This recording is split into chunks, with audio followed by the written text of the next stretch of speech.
Dash Sula, që unë i them Gjeli Dedit, fitoi primaret.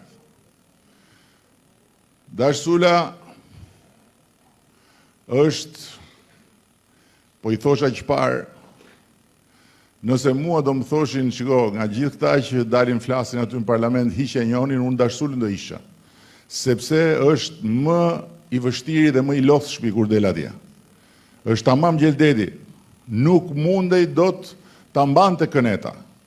Edhe e nxori jashtë, komplet, pavarësisht se ai fitoi primaret. Mua më vjen mirë që Dash Sula nuk do jetë në parlament, që të kuptohemi. Dhe nuk ka gjë më të ëmbël në këtë lloj fushe kur kundërshtarin më të vështirë ta vret kundërshtari vet. Por kjo për të thënë që heqja e tij apo heqja e disa të tjerëve që dolën siç ishte kryetari i Partisë Demokratike të Kavajës. Ai doli i pari në gjithë primaret e Tiranës, ai nuk figuron në listë fare.